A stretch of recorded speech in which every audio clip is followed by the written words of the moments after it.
근데 올라오는 길이 잘 닦여 있어갖고.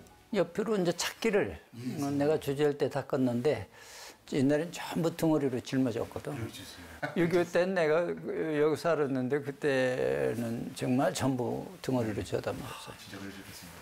그러니까 겨울 살려고 그런다면 가을에 이제 그 무슨 먹을 것을 다 올려야 되는데 하루에 5번 정도 짐을 지고 올라왔어요. 그러니까 스님들이 다 동원돼가지고 이제 그렇게 했다고.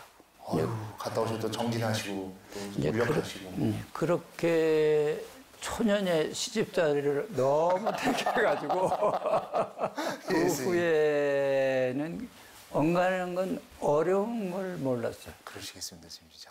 내가 그러고 나서 직지사 갔다 hen사를 갔었는데 그때 이제 그 처음에 갔을 때는 청담 스님이 그 주지를 하셨고 이제 4.19가 지나고 나서 문제가 이제 발생을 해서 율사했던 자원 큰 스님이 그 주지를 하시고 영암 스님이 총무를 하셔.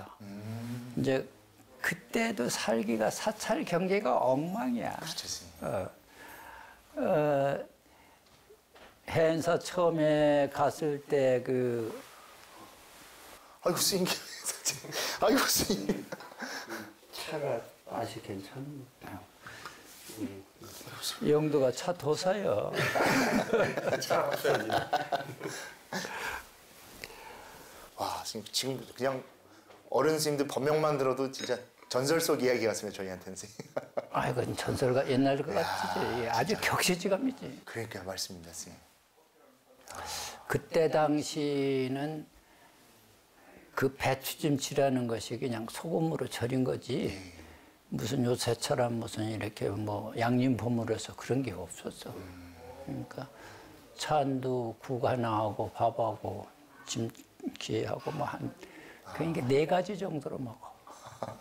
그렇게 어렵게 살았던 시기예요. 저도 예전에 듣기는 용상방에도 그래서 이름 꼭 걸어놔서 나가면 꼭 떼서 밥 하나 덜 하게 한다고. 뭐 그건 뭐 사모밥 이상 먹어서는 안 된다고 하는 규칙을 가져. 요새는 뭐 큰일 나면 좀 많이 먹고 심술 나면 많이 먹으라고 그러는데 그땐 늙으나 뭐 젊으나 어리나 관계없이 밥 먹는 걸 제한을 해.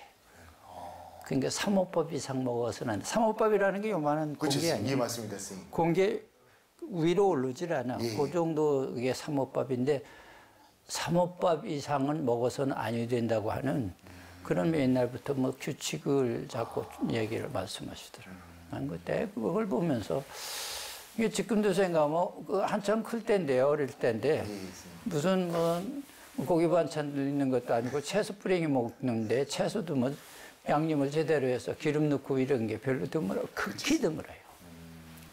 그 두부 먹는 때가 1년이면 한 15일 정도밖에 안 돼. 사찰 경제가 엉망이지. 예, 그리고 내가 왔을 때가 1955년도였으니까 전쟁, 6.25 전쟁 나고 이태우니까 뭐 사찰이나 사회나 전반적으로 그러니까 우리나라 국민 소득이 63달러인가 그렇게 했다니까 그때는 버마. 예, 그렇죠. 그건 버마라고 그러지. 요새는 미얀마라고 하는데 맞습니다. 그 쌀을 알랑미 쌀, 그 알랑미 쌀을 우리가 배급받아 먹을 때 거기서 우리를 지원해. 그때는 그분들이 산모자가니까 그 쌀을 우리한테 줘서 우리가 그 쌀은 풀기도 없고 아무것도 없어. 부르면 날아가. 예, 날아가서. 그걸 우리가 먹고 살았어요. 그래서 그렇게 어려운 때여서 여기도 이제 가을 되면은 그렇게 짐으로 저 밑에서 먹을 것을 다 짊어지고 오는 것도 있지만은 도토리 상수를 많이 주서 그걸 줘서 양식으로 보태는 거야. 그걸 이제 빵 거서 이제 물에다 이렇게 녹여서 그 띨픈 맛을 빼가지고 그걸 밥맛이 없어. 그런데도 요새는 그게 웰빙식이라고 하더라고. 근데 그때는 뭐 그게 사실은 밥맛도 없는데 그걸 대중들이 다 먹고 살았어요. 그러니까 지금도 생각해 보면 그때 살았던 그 품성들은 참 아름다웠어요. 그렇게 없이 살고 어렵게 살아도 원망하지도 않고 그 불평하지도 않고 그렇게 살았어요. 나는 그때 그 살았던 풍경이 가끔 아쉽고 그리워져요.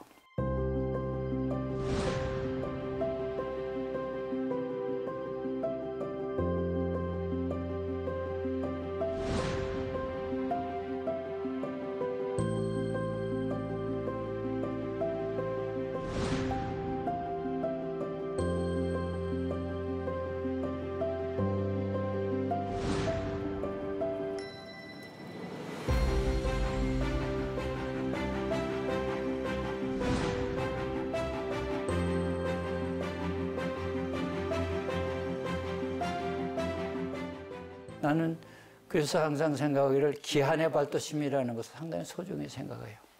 춥고 배고파야 도심이 바르는 것이다. 맞습니다. 너무 이제 풍족하고 여유스러우니까 사람들이 따뜻해지고 또 방일해져요. 나태만 하는 게 방일해져. 금방 지고. 그냥 그래서 그런 것들이 사실은 도 닦는 데는 도움이 안 된다. 옛날 분들이 왜 기한의 발도심이라고 했는가를 생각해 보면 그건 큰 의미가 있었던 것 같아요. 그런 것 같습니다, 스님. 율장이나 경전에서도 부처님께서 항상 그걸 주의하고 주시는데 스님 말씀 그대로인 것 같습니다, 진짜.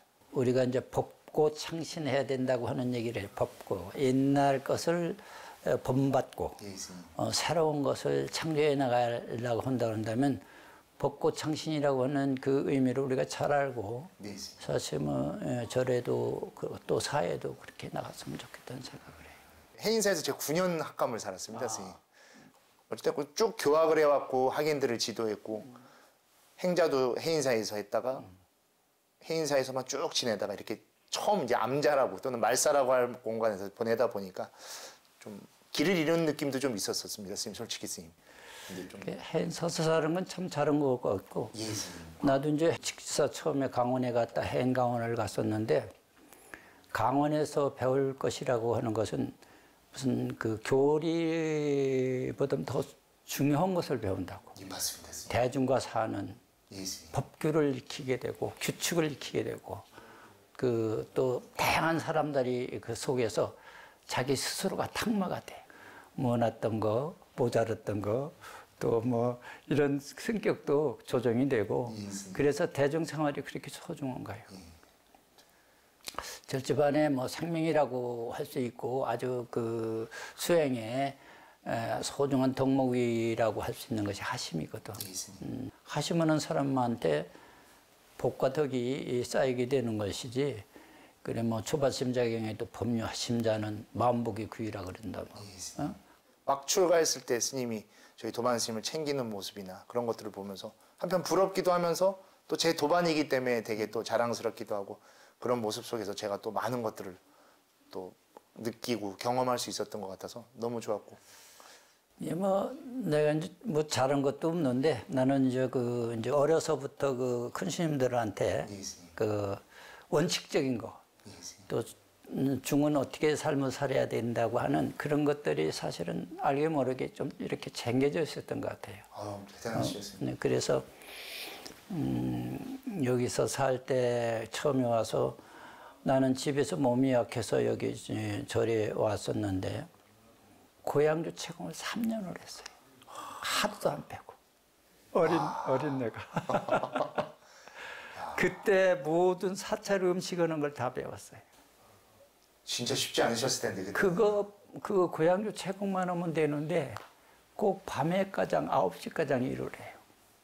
그때는 새끼를 꼬고 가마니를 만들고 부럭을 만들고 멍석을 만들고 그런 걸 다 시켜.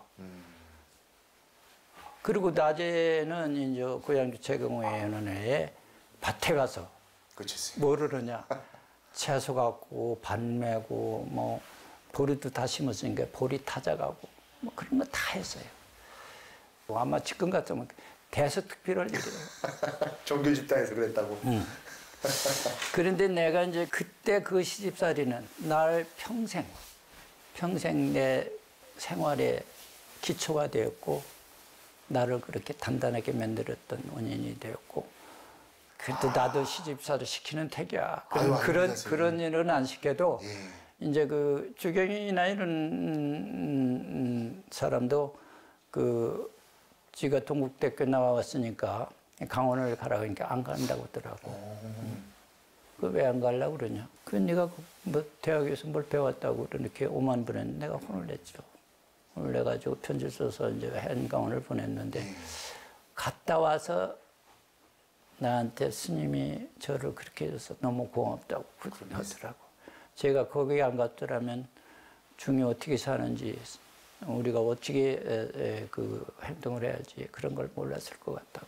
그래서 소중은 그 저걸 해줘서 고맙다고 그때서 얘기를 했더라고요. 그러니까 강원이라고 하는 것이 하나의 그 사람을 그 조련시키는 하나의 장소거든. 가장 중요하다 생각합니다. 맞아.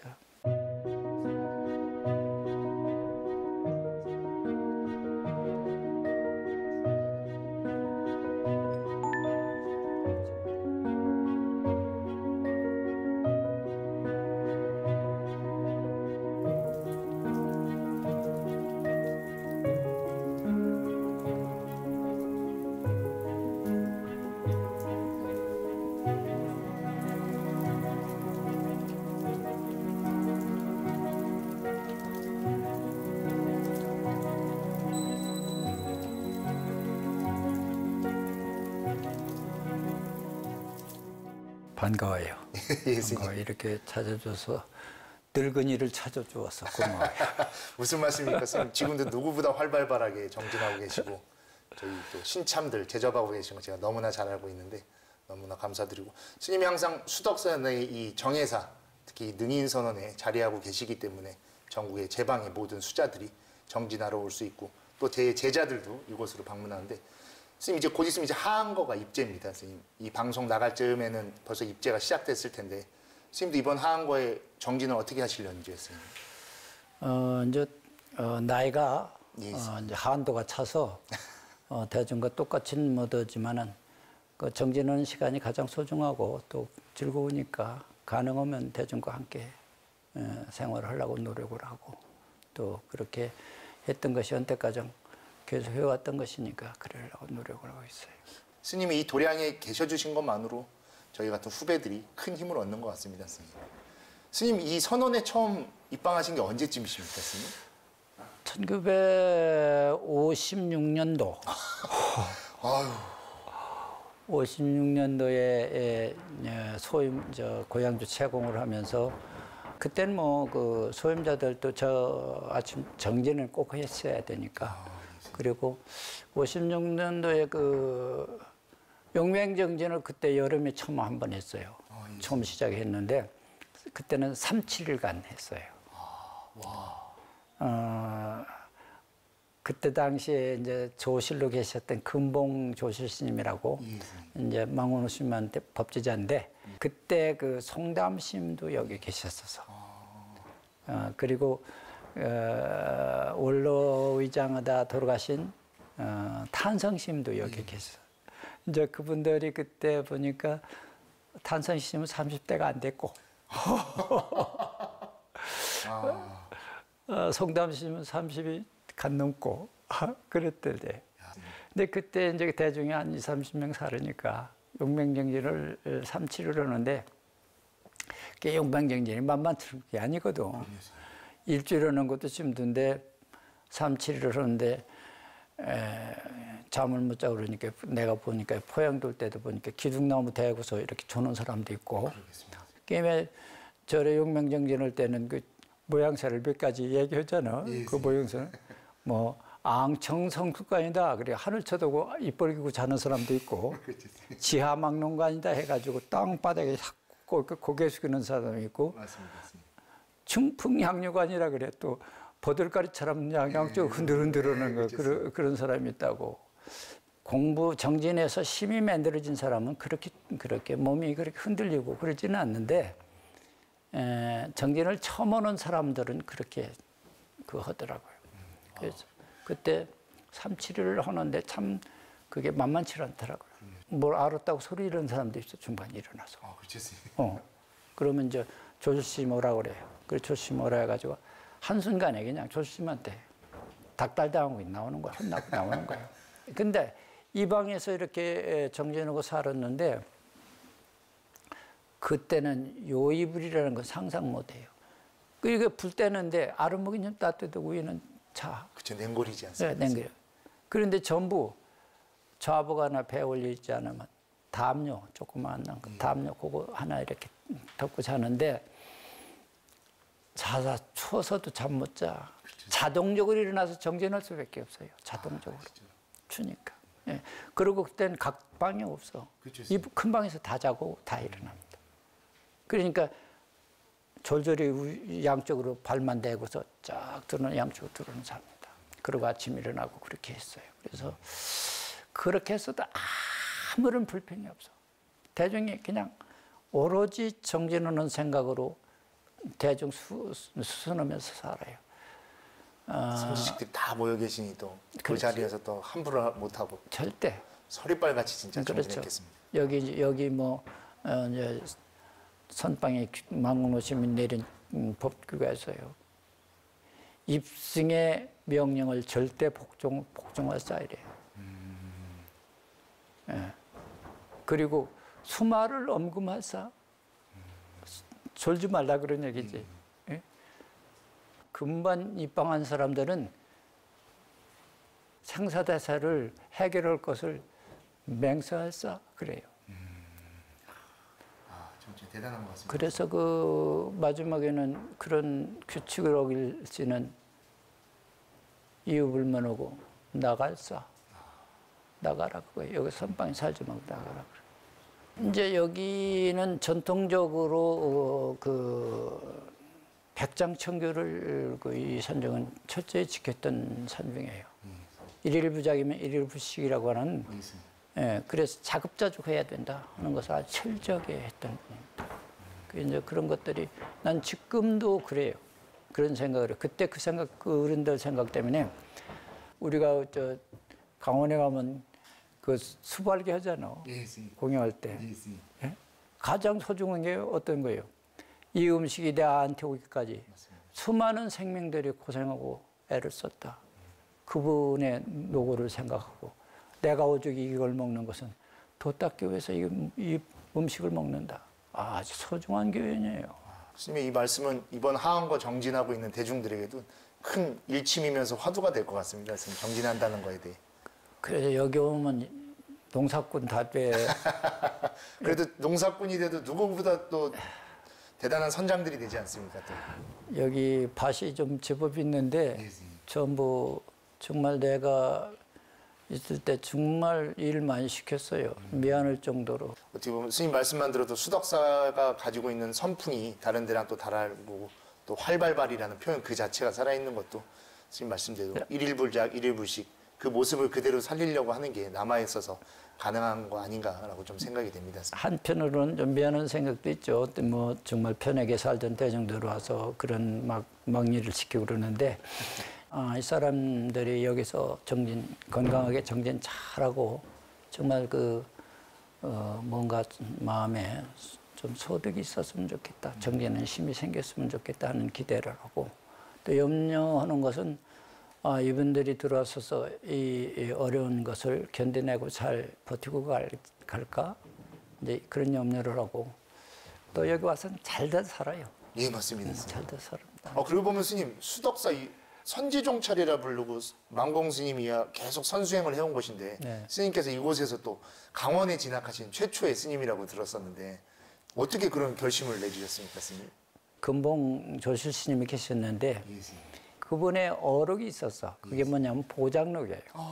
보장록이라는 어록을 석판 인쇄를 했어요. 여기서 자체 내에서 글씨 써서 석판에 올려가지고 인쇄를 했어요. 이제 그걸 하시면서 당신이 이제 그 간행사를 써서 간행의 된통기를 쓰시면서 대중시민들한테 하기를 내가 아쉬움이 있다고 그런다면 경악이 좀 있었으면은 대중들한테 더 많이 설법도 하고 교화를 했을 텐데 그것이 모자른 것이 내가 아쉽다. 이제 금복로 스님이 계실 때는 내가 언제든지 아침에 이제 목닥석을 해요. 여기서 도량석을 하는데 도량석을 하면 문을 열어놓고 아 좋다 좋다 이러셨어요. 맨날 좋다 하시면서 어떻게 저렇게 목소리가 좋냐. 전혀 쟤는 지금도 중이죠. 과거에도 중이었다 이러시면서 그렇게 하셨어요. 그러면서 우리 은사 스님 불러다가 쟤를 강원을 보내라 이렇게 명령을 하셨어요. 근데 여기는 정말 사교 입선하는 곳이라서 절대 그 강원에 못 가게 했어. 예, 저도 그래서 궁금했던 그런데 조수 스님이 저 강원에 보내서 교육을 시키라고 그러니까 그래서 처음에 갔던 데가 그 직지사 전관흥 스님, 유명한 전관흥 스님을 모시고 가서 공부를 했었어요. 그 인연으로 전관흥 스님한테 처음에 갔더니 그 선가고감을 가르치시더라고요.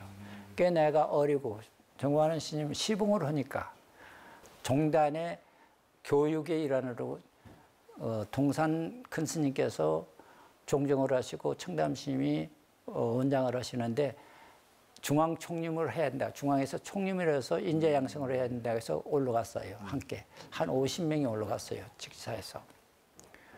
그런데 시봉을 하는데 신도들이 자꾸 아들을 삼겠다는 게 나도. 아니 나 부모 형제도 다 나눠고 저리 왔는데 나보고 아들 삼자고 하는 분들이 있다. 그때 이제 법안 스님, 지금 관흥 스님 시봉이 법안 스님이에요. 그 동대 부총장 가장 했지. 이제 그분이 나 가야 되겠다고 왜 그래 가려고 그러냐면 스님이 그리 좋아하시는데 너 우리 관흥 스님이 너를 좋아하는데 너를 그래서 우리 상자들이 관흥 스님 시봉이 있어도 너를 시봉을 시켰는데 왜 가려고 그러냐. 아들 삼자고 가야 되겠어요. 그래서 해인사를 갔어요. 그때 해인사에 강고봉 스님이 강사를 했어.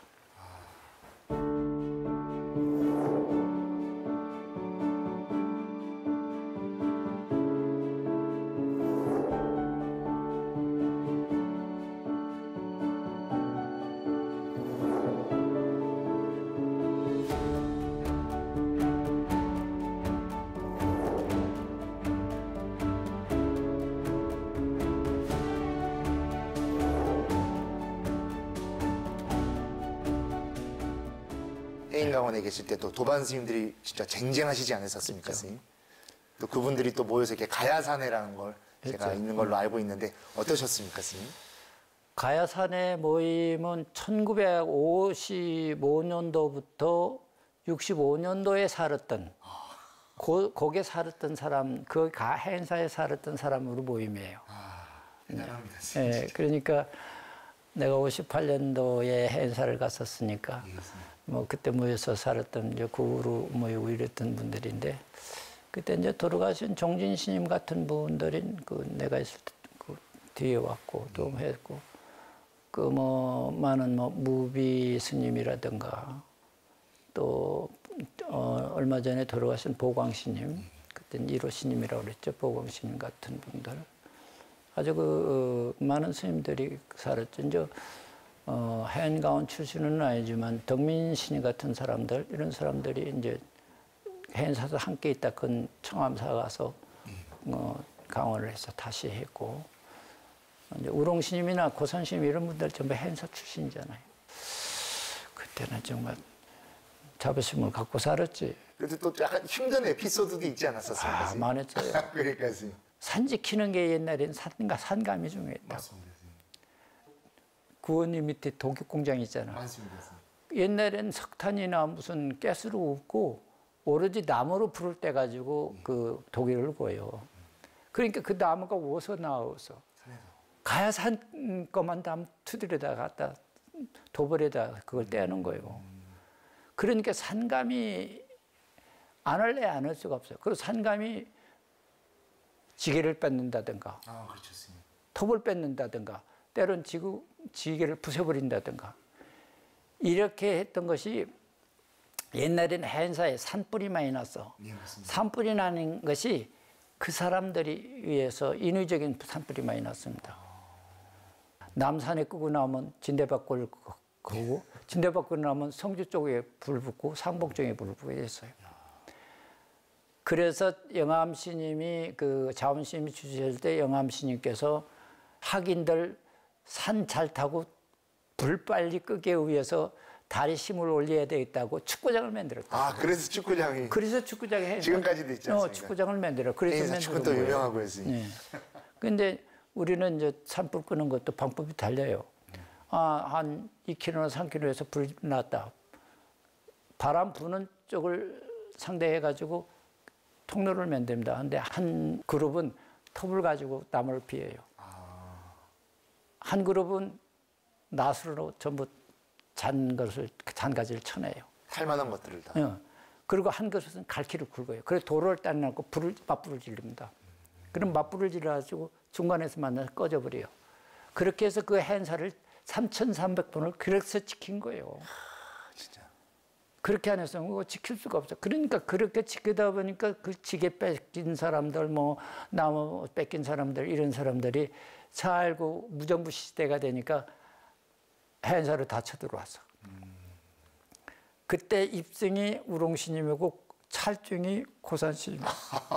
당대 큰 스님들이 다 나오십니다. 네. 이분들이 하시는 말씀이 절대 그 밑에서 속인들이 와서 어떤 행동을 하더라도 승질내고 대항하지 마라. 이거 아주 철저하게 우리한테 지시를 했어요.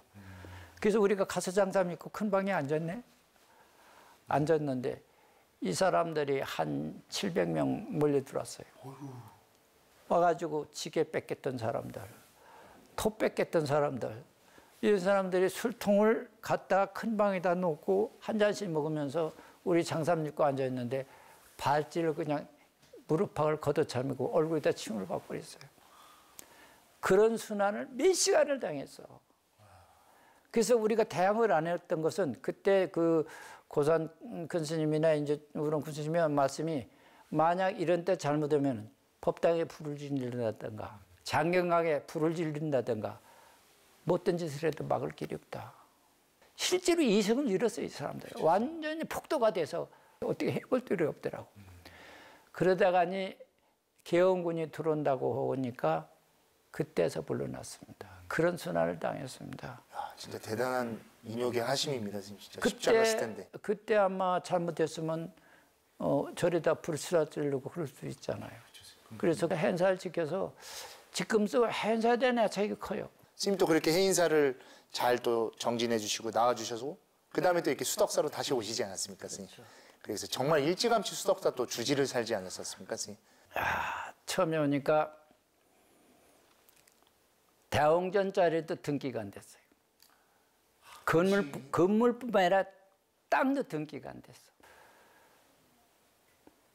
빚은 대추나무 연걸리도 됐고.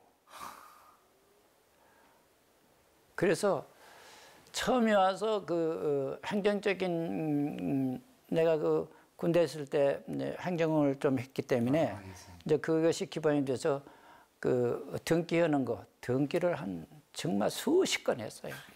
안 해보신 일을 수없이 하셨겠습니다. 네, 등기를 다 했고 제일 중요했던 것은 상당히 수덕사가 맑은 절이에요. 돈이 없는 절이에요. 그런데 대중은 상당히 많네. 이 300명 되는 이 대중을 어떻게 공양을 대접하고 수양을 잘하게 할 수 있을까 하는 그 사명감 때문에 잠을 잘 수가 없어요.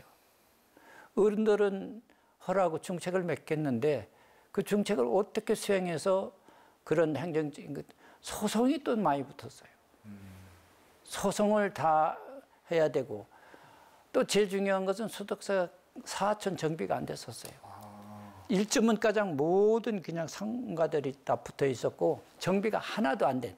그때 이제 내가 얼마 있다가 대중 보시를 공식적으로 아마 사찰에서 빚 안 됐을 거예요. 대중 보시를 아주 전체를 대중 보시를 주려고 생각했어요. 왜 그러냐면 스님도 사람이기 때문에 몸이 아프면 또 약국에도 가야 되고 또 목욕도 가야 되는데 보시를 안 준다고 하는 것은 있을 수가 없구나.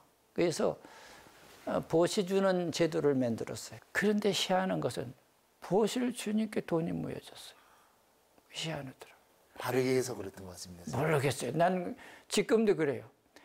정말 신심 있게 잘하면 대중은 대중 스스로 보기에 의해서 먹고 사는 것이 준비가 된다. 난 그렇게 생각을 해요. 맞습니다. 네.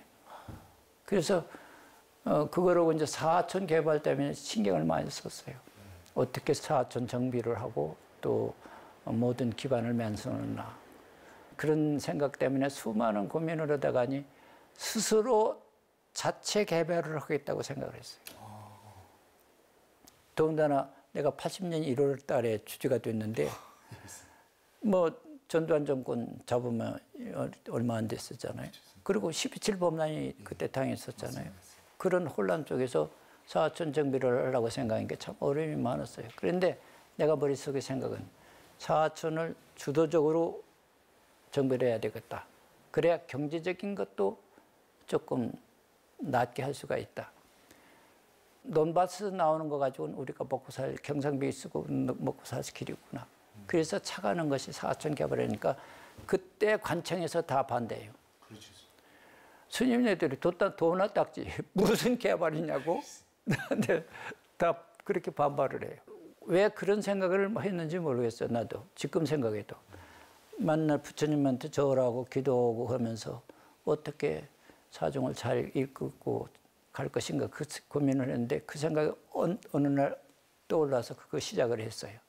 그래서 많은 곡절 끝에 그것이 정부 허가를 받아가지고 개발을 시작해서 자체 개발을 했어요. 많은 아주 시련을 겪었어요. 그러겠어요. 스님 그때도 충분히 젊으신 나이 아니었습니까? 그렇죠. 그래서 결국은 그 개발을 해놓은 것 때문에 그것 때문에 수덕사가 지금 사안의 기반이 됐어요. 맞습니다.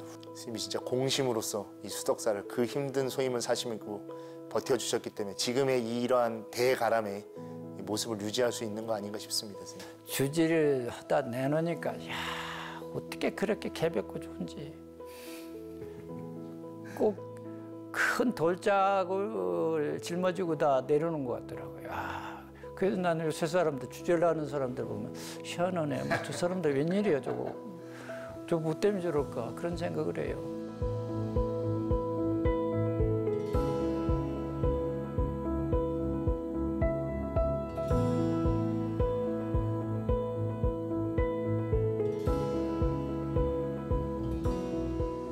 요새 정말 많은 국민들이 되게 좀 힘들어하고 있습니다, 선생님. 저도 바라보는 입장이고 또 국민의 한 명이기도 하지만 그런 부분을 어떻게 우리가 위로할 수 있고 함께 할 수 있을까에 대한 고민, 부처님의 가르침으로 하는데 스님의 이 말씀이 깊게 와닿지 않을까 싶습니다, 스님. 그래요. 우리 지금 사회가 많이 갈등하고 뭐 반목하고 분열하고 그러는데 민주사회라는 것은 다양성을 원칙으로 해요. 그럼 다양한 사고와 다양한 철학과 다양한 사상을 갖고 살아야 합니다. 그러면 이런 사회에서 살려고 그러면 어떻게 하냐? 상대를 이해해야 돼요. 그리고 상대를 존중해야 돼요. 그래서 이때 불교가 가지고 있는 가장 서적인 게 불교는 자비정신이에요. 자비정신은 무조건 모든 생명, 사람뿐만 아니라 모든 생명을 아우르는 거예요. 부처님의 마음은 자비예요.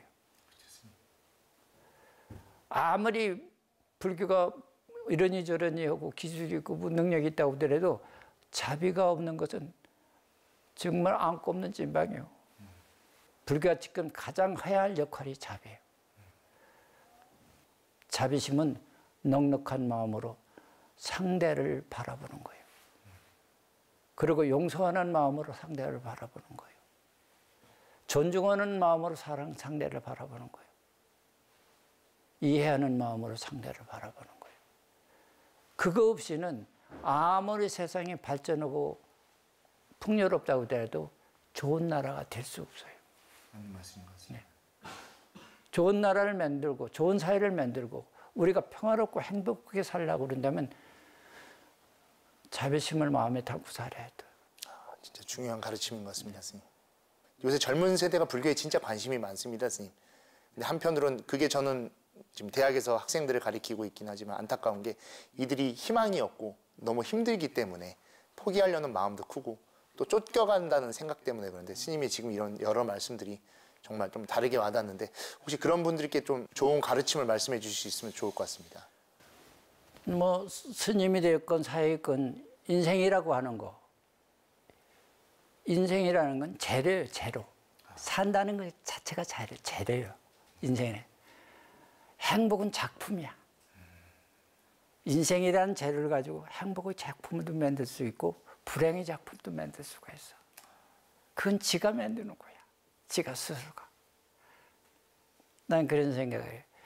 인생이라고 하는 거 한계성과 가능성 속에 살아요. 이게 한계성을 느끼는 사람들은 좌절을 많이 하고 거기서 헤어나지 못하는 이유는 있어요. 그건 용기가 없기 때문이에요. 가능성에 충실하고 살아야 돼요. 가능성에. 그리고 용기를 주고 최선을 갖고 살아야 돼요. 신념을 갖고 살아야 돼요. 행복이 내가 만드는 작품이라고 한다면 자기의 신념을 갖고 열정을 갖고 가능성에 충실하면서 강한 의지를 갖고 살으면은 모든 건 다 극복된다고 생각을 해요. 그리고 가장 소중한 건 모두에게 감사하는 거예요. 그리고 모든 것을 사랑하는 마음으로 바라봐야 돼요. 모든 게 감사하고 모든 것을 사람뿐만 아니라 자연까지라도 감사하고 사랑하는 마음으로 바라보면 거기에 무슨 좌절이 있을까? 정말 저에게도 깊게 와닿는 가르침인 것 같습니다. 선생님, 오늘 이 방송 저희 BBS에서 촬영하고 있는데 네. BBS도 지금 또 다른 작품을 만들려고 네. BBS 충남 불교 방송을 만들려고 한다고 합니다. 미디어 포교, 방송 포교라는 게 쉽지 않은데 혹시 이 BBS가 이 충남권에 잘 자리 잡아서 불교 방송을 잘 설립할 수 있게 스님께서 좀 용기를 주시면 좋을 것 같습니다. BBS에서 그런 생각을 가지고 그런 원력을 가지고 그 일을 추진한다는 것은 정말 소중한 일이에요. 나는 항상 그런 생각을 해요. 방송국 하나가 큰 법당 100개보다 낫다. 역할이. 그렇게 생각을 해요. 그래서 뜻이 있는 것에 길이 있다고 난 꼭 이건 만들어지리라고 생각하고 또 이것을 위해서 수덕사도 애를 쓰고 있지만은 충남권에 있는 많은 사부대중이 여기에 총력전을 벌여서 부처님의 법문을 시시때때로 들을 수 있는 그런 길이 만들어지기를 바라고 또 그게 돼야 된다고 생각을 해요. 그거를 위해서는 모든 분들이 뜻을 합해야지. 뜻이 합해지는 것이 다 이루어지니까 총력전을 벌여서 뜻을 합했었으면 좋겠어요. 이렇게 스님께서 정말 귀하신 시간 이렇게 내주셔갖고 정말 많은 불자님들 또 불교에 관심 있는 분들이 오늘 정말 많은 걸 배웠었을 것 같습니다, 스님. 그랬으면 좋겠네. 아닙니다, 스님, 진짜로. 저에게도 너무 와닿았던 법문이 많았어갖고 너무 감사한 말씀이었습니다. 그 부처님의 가르침은 본래 면목으로 돌아가는 자리예요. 일체 중생이 개불성이라고 모든 중생이 다 불성을 가지고 있는데 불성을 찾기 위하고 불성을 소지하고 불성을 실천하기 위한 운동이 불교예요. 불성으로 되돌아가는 건 다른 게 아니에요. 자비심으로 돌아가는 거예요. 불성이라는 게. 지혜의 마음으로 돌아가는 거예요. 관용의 마음으로 돌아가는 거예요. 이 일체 중생을 섭소해야 되겠다고 하는 그런 마음으로 돌아가는 거예요. 이게 불성이에요. 지혜스럽고 자비스럽고 넉넉하고 무한한 공덕과 무한한 위실력이 있는 불성으로 돌아가는 운동을 하지 않고는 이 세상은 좋아질 수가 없어요.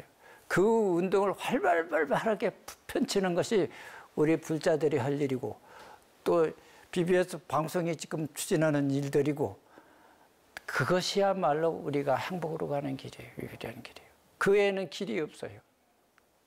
그래서 우주에는 이미 좋은 에너지를 흐르고 있습니다. 그 좋은 에너지를 우리가 소유해서 활용을 못해서 그렇지 정말 마음 하나 바꾸면 일체이순조라고 마음 하나 바꾸면 그 길이 있는데 그 마음 하나 바꾸지 못해가지고 고연히 쓸데없는 이기심과 독선과 아집과 만용 그리고 오만한 생각 탐욕심 때문에 그게 다 가려지고 힘을 못 받아서 그렇지 그것만 내려놓으면 우주 공간이 꽉 차 있으니까 누구나 다 할 수 있는 거야. 누구나 다 수용할 수 있는 일이고. 그래서 마음 하나 바꿔서 내가 하는 이 일만 해도 이게 얼마나 다행스러운지 모르겠다. 자기 하는 일에 감사하고 열정을 다하고 또 모든 생명에게 감사하고 열정을 다하고 모든 자연에게 고마워하고 그 주는 그 에너지에 대해서 스스로 느끼면서 살아간다고 그런다면 세상은 그렇게 험난하지는 않을 거예요. 괜찮으라고 봅니다. 좋은 말씀 너무 감사합니다, 스님. 분명 이 말씀이 다 잘 전달되고 이 사회가 조금 더 서로를 이해하고 화합하는 데 좀 도움이 되지 않을까 싶고 지금 오늘 정말 귀하신 시간 내주셔서 너무나 감사드리고 지금 항상 좀 건강하셨으면 좋겠습니다. 그래요. 고마워요. 예, 스님. 감사합니다. 감사합니다, 스님. 네.